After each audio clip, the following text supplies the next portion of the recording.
Muscle-bound bodies are often seen as the ideal image for MMA fighters.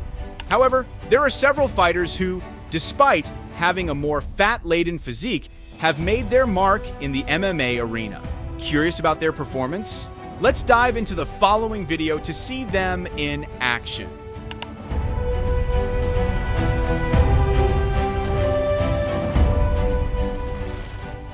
Let's kick off with a heavyweight fighter from China named Aurigile, affectionately nicknamed the Kung Fu Panda. Aurigile made headlines by defeating his South Korean opponent Jae-hyuk Heo in Road FC 53. Impressively, he clinched this victory within just 50 seconds of the first round. Looks like he has prepared. Big right hand. And Jae-hyuk Ho goes down and Aurigile just finishes him. But what really caught the public's eye was his bout against the muscular Bob Sapp at Road FC 32. In this match, Aurigile was even more spectacular, taking just 35 seconds to knock Sapp down to the octagon floor.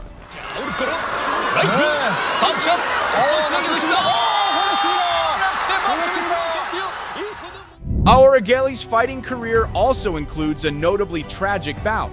During Road FC 39, he faced Hyunman Myung in a match that ended in a no contest after only 9 seconds. The abrupt ending was due to an accidental kick to Aurigile's groin by Myung.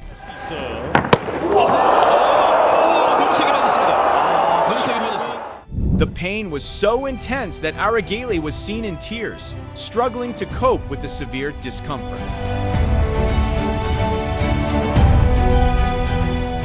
An intergender MMA fight at the Epic Fighting Championship in Moscow, Russia, left the audience in awe. Imagine a giant man weighing 530 pounds going all out against a petite woman.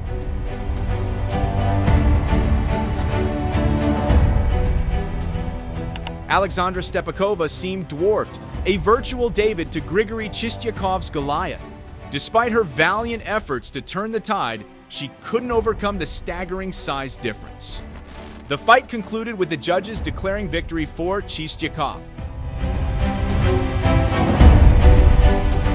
However, it's worth noting that Grigory Chistyakov also faced another female fighter, Darina Mazdu, in the past. Underestimating the capabilities of this red-haired fighter would be a mistake because Darina managed to defeat Grigory with a flurry of punches.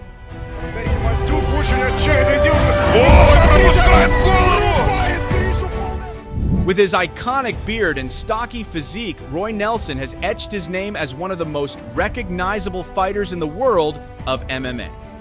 Armed with a high level of background and experience in Kung Fu martial arts, Nelson has more than enough skills to take down his opponents in MMA fights.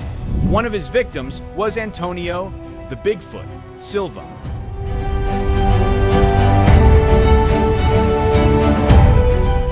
Nelson delivered his famously powerful right-hand punch, followed by ground and pound that resulted in a stunning KO victory in the second round.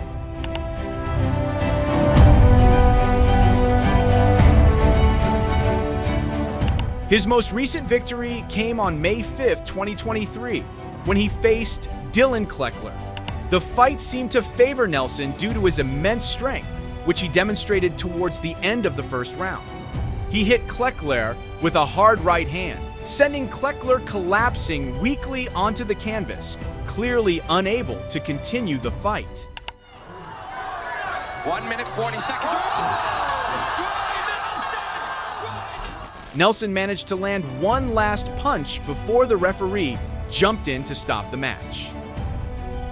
With his super heavyweight frame, Eric Esch's performances in the ring have surpassed many people's expectations. This athlete from Georgia has been a fixture in the boxing world since 1994. After more than 100 appearances, he made his way into the worlds of kickboxing and MMA. Eric racked up a record of 6 wins and only 1 loss in his appearance at King of the Cage, Pride, and Rumble on the Rock. Following this, Eric joined the Pride Fighting Championships promoter. One of the fighters he managed to defeat in this venue was Sean O'Hare. Esch easily secured a TKO victory in less than 30 seconds against the wrestler. We talked about the hooks. That's it. Eric Esch briefly left Pride to compete in Cage Rage, where his opponent was James Thompson. He scored an astonishing KO victory, which occurred just 43 seconds into the first round. And I think that there it is. There you go. There it is. Oh, that's about it. I mean, in his last kickboxing match in Seoul, South Korea on July 29, 2009, Esch delivered a devastating KO punch to Moonbee Lam. This amazing moment happened just 46 seconds into the first round. This victory marked an impressive end to his kickboxing career, showcasing his remarkable power and striking skills in the ring. Andy Ruiz Jr.'s stunning victory over Anthony Joshua felt like a win for anyone who's ever been ridiculed for carrying extra fat. Born in 1989, this fighter successfully snatched 4 titles at once from the heavyweight champion. In the match held at Madison Square Garden, the boxer nicknamed the Destroyer also handed Joshua his first career defeat. Ruiz triumphed over Joshua, emerging victorious after the opponent was declared to have lost by technical knockout, or TKO, in the 7th round of the planned 12 rounds. Finally landing a big blow, and now another. Can Ruiz counter? Joshua's down. Then, there's the record holder as the world's heaviest fighter, none other than Emmanuel Yarbrough. In one of the early UFC fights, Emmanuel faced Tatsuo Nakano.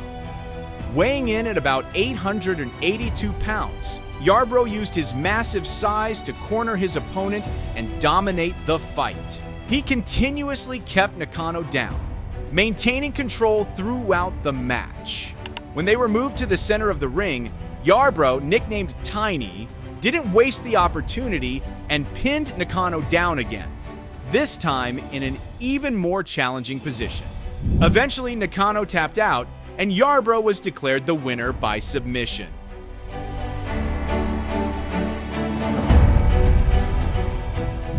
There's also a heavyweight fighter still competing in MMA today, Takanafuzi Sanzo, also known as Tsuyoshi Kamiyama.